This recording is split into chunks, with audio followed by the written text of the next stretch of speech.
Huge result for Manchester United. What that means is they are 10 points clear of Chelsea with 15 points left to play for. Do you think that's job done in Champions League chase?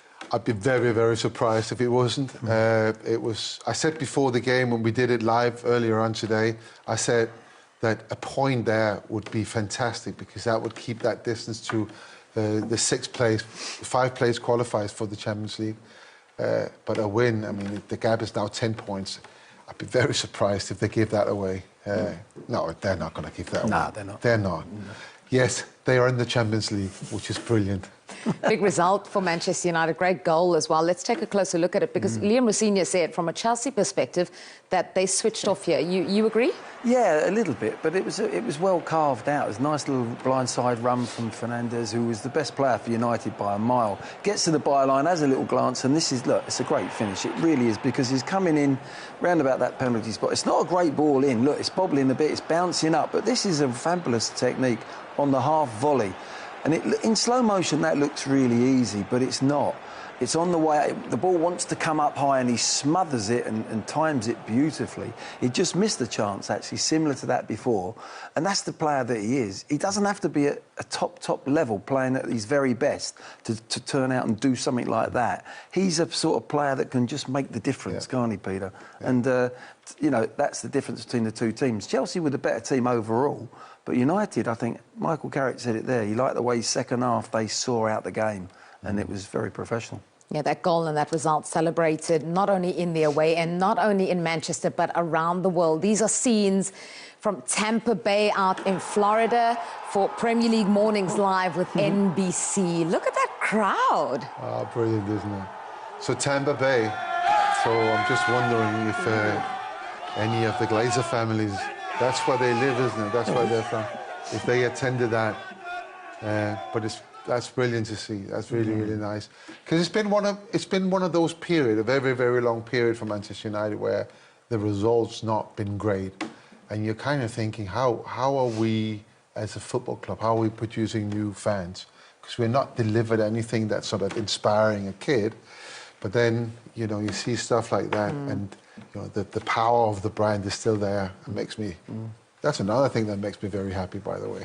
Yeah, I think you have lots of reasons to be happy. I haven't seen you smile. I've known you for some time now. Today was a good day. Today was a really, really good day for Manchester United because obviously what happened on Monday night when they lost to Leeds, you kind of think that we got exposed for the lack of depth in the squad. I think that was Monday night for sure. And then you look at how the forced lineup, the back four, was today, where you got 4 centre halves out with either suspended or injured, and you come away with a clean sheet. And you know, it's one of those things. It gives you so much hope as a fan that we are on the right track. And Michael Carrick's done a fantastic job. And I cross my fingers for he gets a job.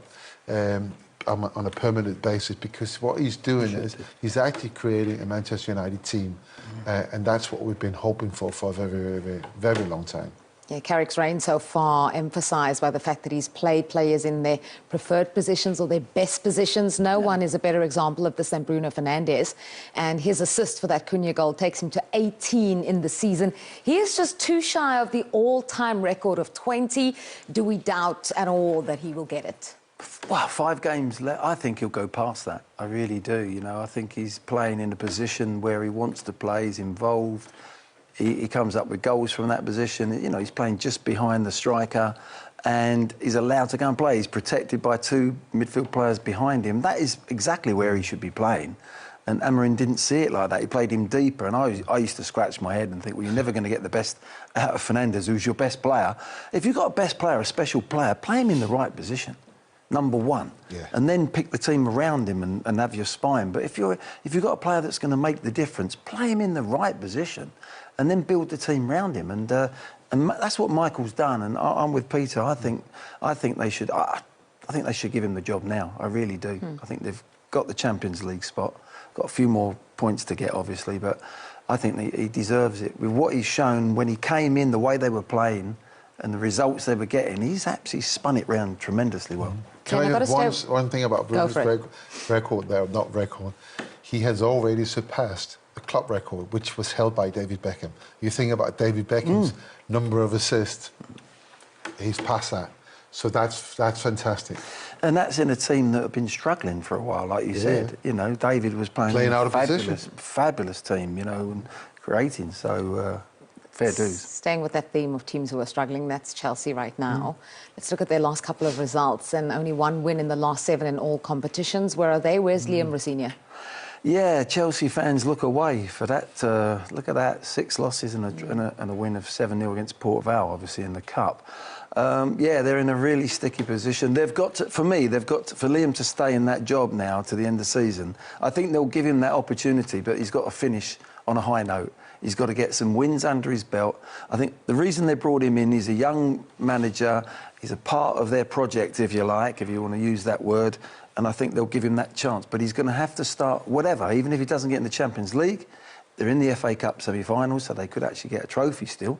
But I think they'll start with him. They'll stay with him and give him a pre-season, and I think they'll start with him. But he's going to have to start next season's in a positive way. He really has. If not, I think then he could be on a bit of dodgy ground.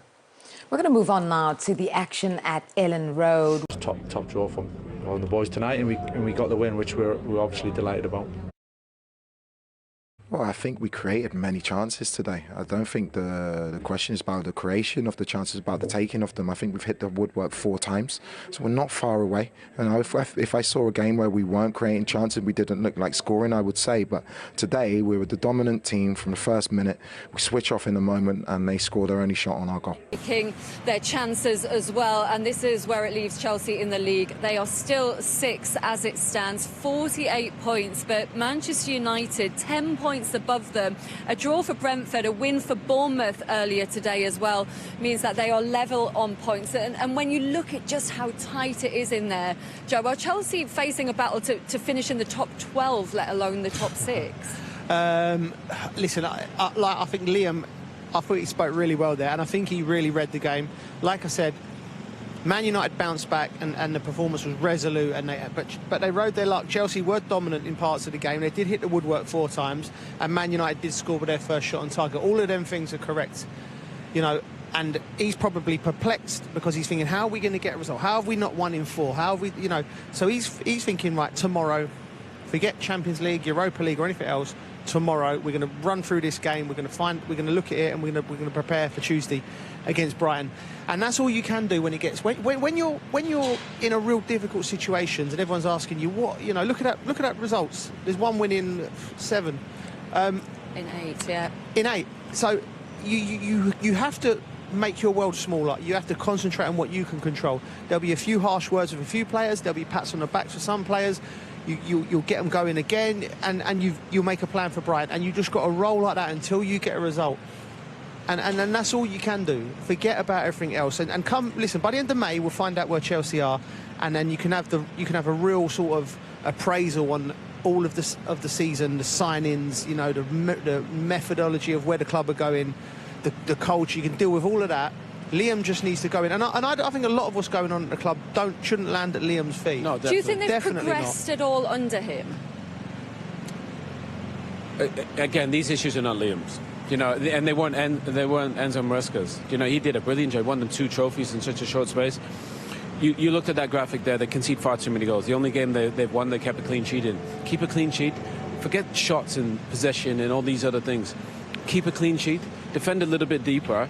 Defend your box, and then work on some finishing at the top of the pitch. Chelsea played all right today, but actually they didn't take the chances when they needed to, and actually they concede far too many goals. So I know everybody wants to play and have more possession. They had that, but they didn't win the game. This game is about points. End of. They got 5 games left to get into the Champions League places. Forget stats, possession, shots. Defend your box. Keep clean sheets. The boys at the top of the pitch, Cole Palmer, Enzo Fernandez, João Pedro, they'll win you the games. But if you concede in 2 and 3 every game, you're not going to be able to win. So I think literally play deeper, defend your box, and work on some finishing. And you could finish in the Champions League places. Well dodged. that FA Cup game feels huge, doesn't it, for them now against an... What more can you do? Modern football and not give it to him. Yeah, it would. Some of the decisions that are actually made. How big of a gamble would it be from the club to not give it to him? No, it would just be absurd. It doesn't make sense. It wouldn't be a gamble. It'll just be just absurd for him not to give it to him. He's proven that he can do the job. Since he's taken over the best team in the Premier, they beat Man City and Arsenal, the two best teams in this division. You know, so he showed that he can set up a game plan on the counter.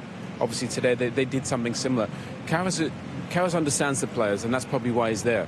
You know, he understands the pressure of playing for this football club. He put the boys in the right position where they need to play to succeed, and they're better in every capacity. So to give it to him after giving it to him probably at the time when you wouldn't have expected it would be utterly ridiculous. And especially, I think today solidifies it.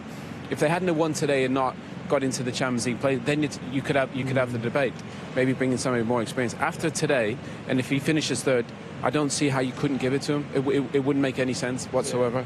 Two big Michael Carrick fans, but yeah, a massive result for him tonight, which surely enhances his prospects of getting that job at full time. A bad